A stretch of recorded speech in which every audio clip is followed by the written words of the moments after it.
کہ تم ہمارے جسموں کو مار سکتے ہو، ہمارے ایمان کو موت نہیں دے سکتے ہو، تم ہماری عمارتیں گرا سکتے ہو مگر توحید کی نعمت ہمارے سینوں سے چھین نہیں سکتے۔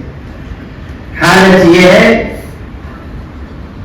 کہ ایک بچہ جس کا سارا خاندان شہید ہو چکا، اس سے کہا جا رہا ہے کہ تم دنیا میں تنہا رہ گئے، باپ نہیں، ماں نہیں، بھائی بہن نہیں، تنہا ہو گئے، اب کون تمہارا ساتھ دے گا؟ تو وہ پلٹ کر جواب دیتا ہے، حسبنا اللہ و نعم الوکیل، میں تنہا نہیں ہوں، اللہ کی طاقت میرے ساتھ ہے، اللہ ہمارے لیے کافی ہے، وہ بہترین کا احساس ہے۔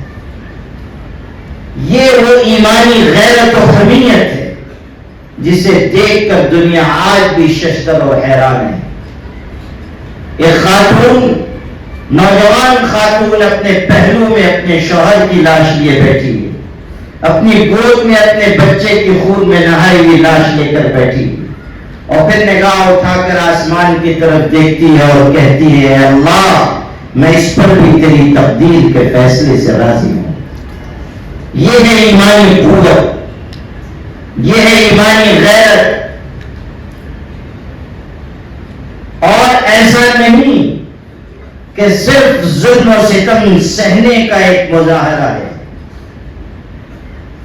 جب امتحان اور آزمائش کے حالات آتے ہیں اور ایمان والے اس میں ثابت قدم رہتے ہیں تو پھر اللہ ظلم کی اندھیریوں کو ختم کر کے انصاف اور امن و امان کا سورج طلوع کرتا ہے۔ دنیا یہ سمجھ رہی تھی کہ افغانستان میں رہنے والے مسلمان اب کبھی سر اٹھا کر جی نہیں سکیں گے، لیکن دنیا نے دیکھا کہ ایک نہیں، دو سپر پاور طاقتوں کے لیے افغانستان قبرستان بن گیا۔ یہ ایمانی قوت کی وجہ سے ہوا، اور آج وہ اپنے عادلانہ نظام کے ساتھ دنیا کو بتا رہے ہیں کہ سلطنت کس طرح چلائی جاتی ہے۔ یاد رکھیے گا، جن لوگوں کا حال یہ ہے کہ وہ اپنے گھر والوں کے ساتھ انصاف نہ کر سکیں، وہ کبھی عدل کے ساتھ نظام سلطنت بھی نہیں چلا سکتے۔ عادلانہ نظام، منصفانہ نظام اگر کسی کے پاس ہے تو ہم احساس شکر کے ساتھ کہتے ہیں کہ آسمان کے نیچے اور زمین کے اوپر صرف ایک قوم ہے اور وہ قوم مسلم ہے۔ نظام ہمارے پاس۔ میں نے ابھی شروع میں حضرت نبی کریم صلی اللہ علیہ وسلم کی حدیث شریف پڑھی۔ حضور نے فرمایا، ترکتکم علی البیضاء لیلها کنہارها لا یزیغ عنها بعدی الا ہالک۔ اس ارشاد کو دھیان سے سنیے۔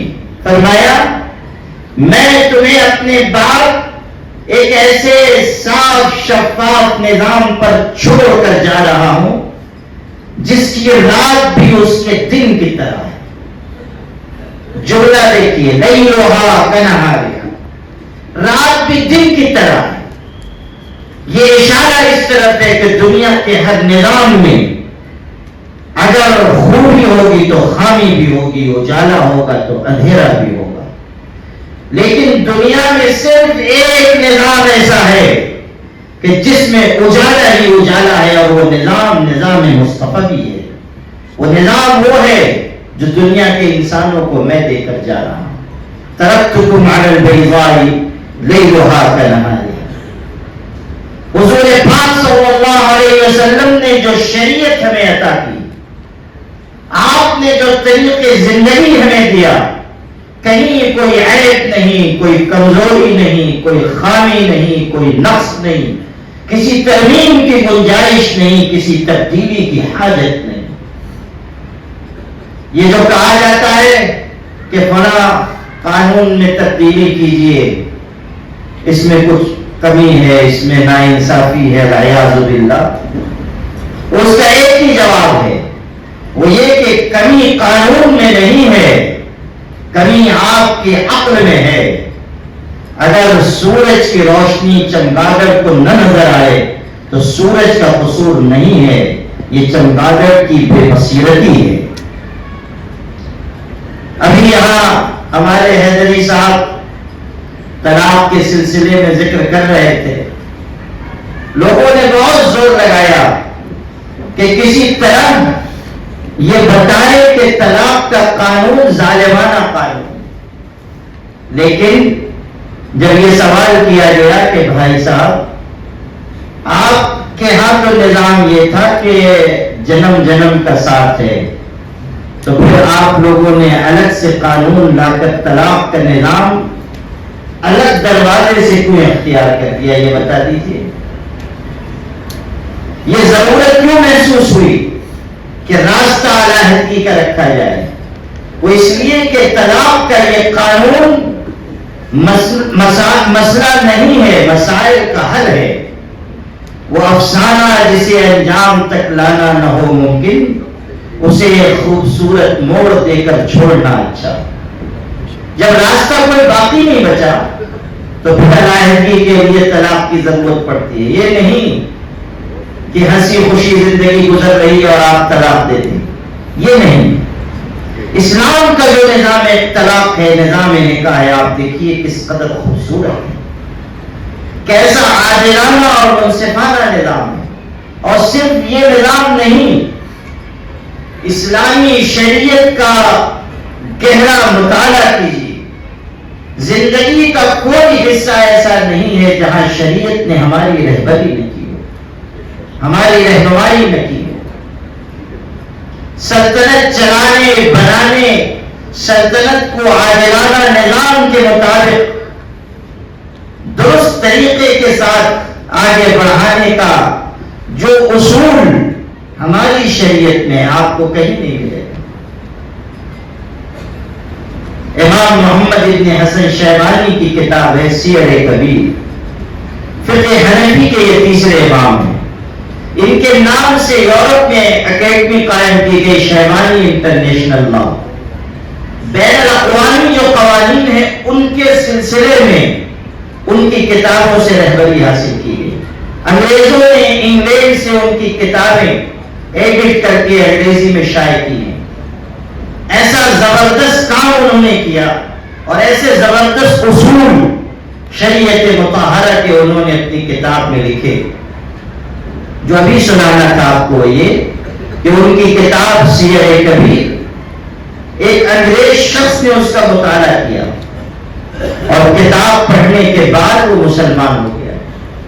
تو اس کے ساتھیوں نے کہا کہ صرف ایک کتاب پڑھ کے تم مسلمان ہو گئے، تم نے ان مسلمانوں کو دیکھا نہیں، ان کے معاشرے کا قریب سے جائزہ نہیں لیا، یہ کیا بات ہوئی؟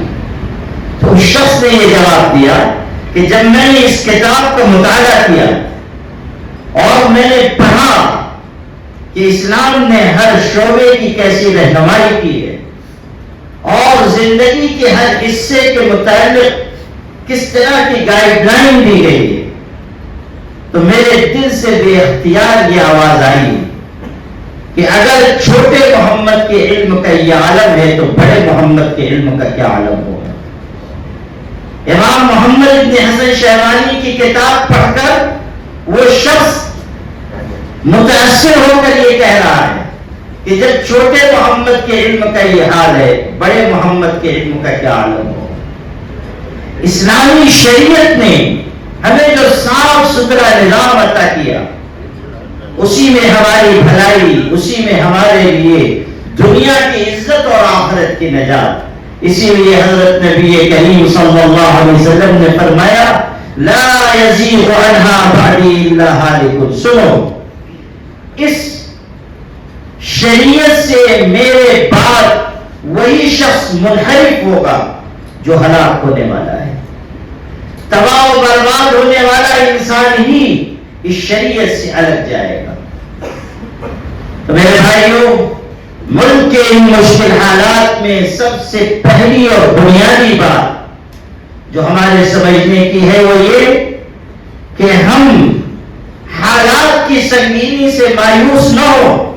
ہمارے پاس ایمان کی قوت، قرآن کی طاقت، حضرت نبی کریم صلی اللہ علیہ وسلم جیسی مبارک ہستی اور ان کی پاکیزہ تعلیمات ہیں۔ ہم کسی لحاظ سے کمزور نہیں ہیں۔ کون اندازہ کر سکتا ہے اس کے زور بازو کا؟ نگاہ مرد مومن سے بدل جاتی ہیں تقدیریں۔ اللہ نے آپ کے اندر بہت قوت رکھی ہے، اگر آپ اسے پہچان سکیں۔